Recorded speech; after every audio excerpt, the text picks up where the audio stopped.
have we got the tea for you? What's up, ladies? I am Kimba, your natural diva.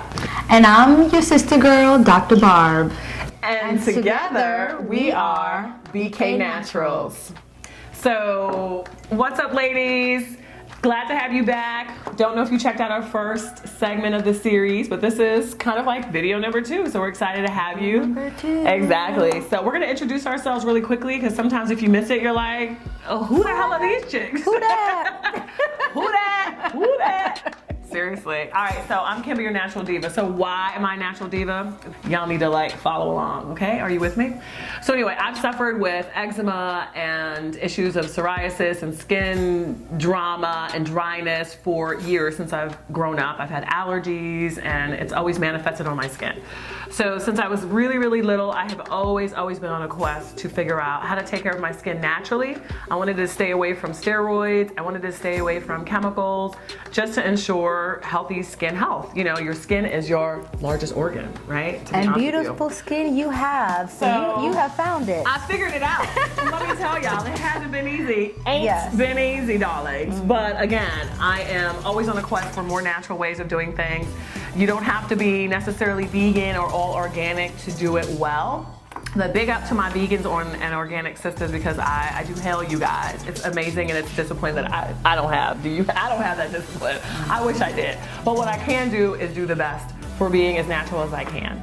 So that's why I'm your natural diva, and guess what? It's not easy, but it's definitely not difficult to stay natural and maintain your diva status. So that's who I am. That's right. And I'm Dr. Barb. I am a board-certified OBGYN. I've been in practice for about 15 years, and I've treated thousands of women. I've delivered thousands of babies. And so together, we make BK Naturals. BK Naturals. BK Naturals. I love it. So, all right, so what happened is a few months ago we came up with this whole idea to create a platform to encourage women to start having that conversation. Like, you know, use your mouthpiece, ladies. Start talking out loud about what's going on with your vagina and your vagina health. So we had this focus group and asked questions of both men and women, and wanted to figure out what they were really concerned about, what they wanted to know, what they thought was like gross maybe about vaginas. I don't know. And what did we learn? We learned a lot. So we learned from a couple anonymous sources, but we had one male and one female. And the most common question we got in this focus group through an anonymous survey, because people were a little shy, y'all. A little shy, y'all. They wanted to know about odors. Dang. So the men were saying, hey, listen, when I get hot and heavy, I'm a little worried that it might not be so fresh down there, right? And I think the ladies were just about as worried too, because nobody wants to be embarrassed. Hello, ladies. They don't want to be embarrassed. And Dr. Barb, I'm sure you've seen a lot of janky stuff going on down there. So answer the question, Dr. Barb, if you will. Well, what is odor all about for the vagina? What can we do about it? How can we manage it? Like, give us the tea, boo-boo. So I think we need to make a distinction. Most women, I mean all women, have a natural odor. Natural. You know, your natural but what's body a natural odor. A natural body odor is just a scent that's particular to you. To you. So not offensive. It may not be offensive. Right. It could just be your odor. Now remember, ladies, you're not supposed to smell like roses down there. You are not. You know, this is beautiful. This is not you. Evening musk, or strawberries and cream. Hello? Or vanillas and mangoes? No.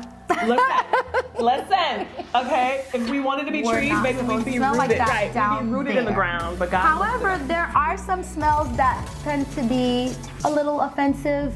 Fishy odors, smelling like a dead rat, dead animal. Okay, we didn't know about the animals.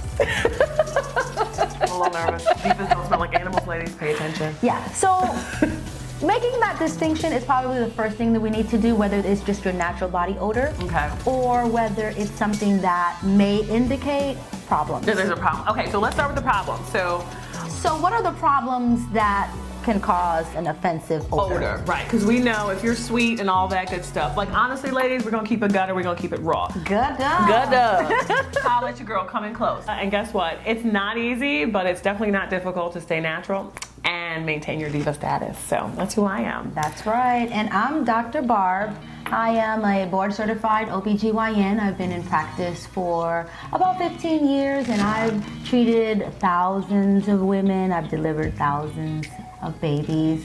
And so together we make BK Naturals. BK Naturals. BK Naturals. I love it. So, all right, so what happened is a few months ago we came up with this whole idea to create a platform to encourage women to start having that conversation. Like, you know, use your mouthpiece, ladies. Start talking out loud about what's going on with your vagina and your vagina health. So we had this focus group and asked questions of both men and women and wanted to figure out what they were really concerned about, what they wanted to know, what they thought was like gross maybe about vaginas. I don't know. And what did we learn? We learned a lot. So we learned from a couple anonymous sources, but we had one male and one female. And the most common question we got in this focus group through an anonymous survey, because people were a little shy, y'all. A little shy, y'all. They wanted to know about odors. Dang. So the men were saying, hey, listen, when I get hot and heavy, I'm a little worried that it might not be so fresh down there, right? And I think the ladies were just about as worried too, because nobody wants to be embarrassed. Hello, ladies. They don't want to be embarrassed. And Dr. Barb, I'm sure you've seen a lot of janky stuff going on down there. So answer the question, Dr. Barb, if you will. Well, what is odor all about for the vagina? What can we do about it? How can we manage it? Like, give us the tea, boo-boo. So I think we need to make a distinction. Most women, I mean all women, have a natural odor. Natural. You know, your natural but what's body a natural odor. A natural body odor is just a scent that's particular to you. To you. So not it may offensive. not be offensive. Right.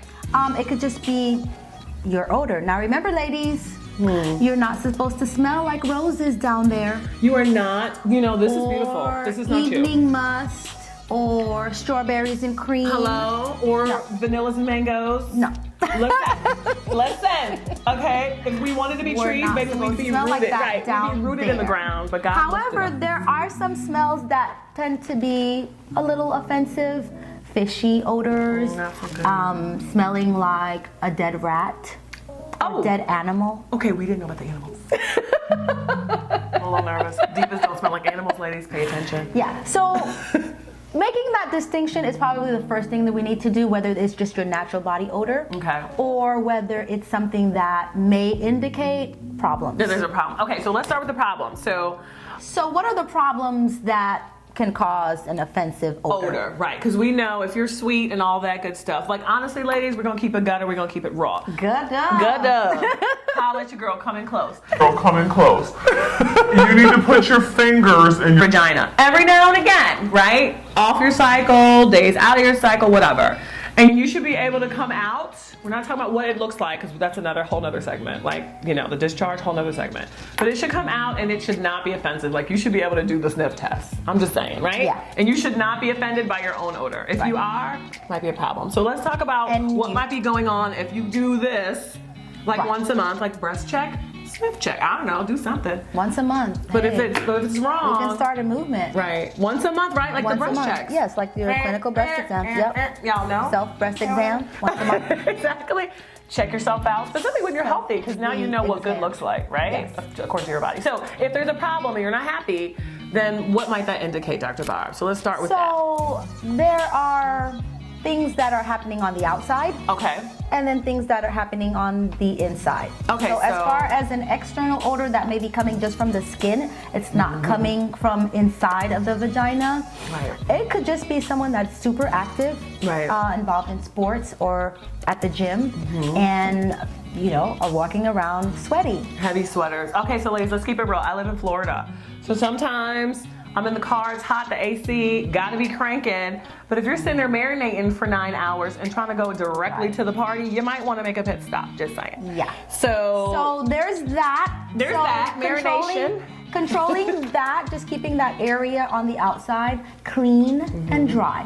So that's number one. Right. So let's back up. So if they've been out all day and they're sweaty, we know that the sweat is interacting with the bacteria that's already on your skin. On the So this skin. is a good thing. But the bacteria is kind of eating up that sweat and causing the odors. That's kind of like their waste, right? So that's and what I being know. that, you know, when we sweat under our arms, we have deodorants and antiperspirants, but we don't have that for down there. Exactly. So it might just be a case of getting a paper towel in the middle of the day and just getting in there and pat and dry. There you go. Pat dry, Pat ladies. dry. Clean and dry Right. at all times. Exactly. Or just a clean water rinse if you can, but nothing chemical, no heavy perfumes. Stay away from those because those will exacerbate And the problem. powders and feminine products that smell like evening Glory or oil, whatever. evening rose. Not so good. So what we will tell you is that coconut oil is nice. It's it's already antibacterial Right, naturally. antibacterial. You can try coconut It's oil natural. in the You morning. can eat it. Exactly. If you can put it in your mouth, it's probably good to be on your bee. Good. Right? So enough. try coconut oil, you ladies who are just hyperhidrosis sufferers, who pretty much that just means heavy sweaters. Marination all day long. Y'all know what I'm talking about if it's you. So that might be a natural alternative, you know, Yeah. until we figure something out. Yep. There you Keep go. it clean and dry. So let's talk about internal odors. So internally now is a Yikes. whole different ball game. Ball game. So a couple things that can cause internal odor. Number one would be infection. Not so good. And infection can come from a number of things. But number one is bacterial infection or bacterial vaginosis. Okay, BV, right? We've heard BV BV. all of our lives growing up, ladies. And that just comes from an imbalance in the bacteria in the vagina. Remember, ladies, the vagina is full of bacteria. You have good bacteria and bad bacteria. And so when that balance is a little off, the bad bacteria kind of overgrow and take over the good bacteria, and it gives you sort of a fishy odor. Boo, boo, totally. And you'll notice it mostly, you know, at the end of the day. Right. You know, when those the discharge kind of accumulates. A lot of women notice it right after a cycle Okay. or after sex. Oh yeah. So things change as soon as the Yeah. minute you put stuff in there, girl. It takes advantage, or there's a disadvantage that happens to Yes. the whole flora, right? So the Yes. flora is basically A disruption in the flora, Exactly. in the natural flora. exactly So if you have bacterial vaginosis, ladies, you need to see a doctor. a doctor. So Dr. Barb's a doctor, but she's not your doctor. I'm not your doctor. And so if this is the first time that you're having this odor, it's best to see a physician that could properly diagnose you and treat you. Right. There you go. So other infections. So that's bacterial infection. There's also yeast. Oh gosh, we Usually know. yeast doesn't cause as much of an odor, but you can have a vaginal discharge that is thick, cottage cheese-like, and a lot of itching. Clumpy. Yikes. All right, ladies, so this is the monostat, right? They got 3, 5, and 9. What they got? For the 1, 3, 5, and 9. Right. Well, then 1, you- 3, 5, and 7. And 7, all odd numbers. Yes. Your 1, 3, 5, monostat. and 7. And so, again, ladies, if you are unsure, do not try to diagnose yourself. Right. If it's the first time. Now, for a second time and third time, I usually tell my patients, you know, if you've had it before and I've confirmed that that's what you have, yeah, you can go ahead and treat it. Okay, because you know it. You're Right. more familiar with it, right? So Because you've had it before and you know exactly how it feels on your body. Right, exactly. And then yeast infections get really itchy, right? So I've Yes. suffered a yeast infection. I think most women have suffered at least one yeast infection. Specifically if you've had children or your vaginal tract has gone through some changes. I have 3 children, so it has gone through some things, girl, but it's right now. It's right. Diva said right. But it's itchy and it's burning and it's a hot mess and Yes. it's very uncomfortable. Yes. Very uncomfortable. And it's very, very common. Right. Very, very common. Okay.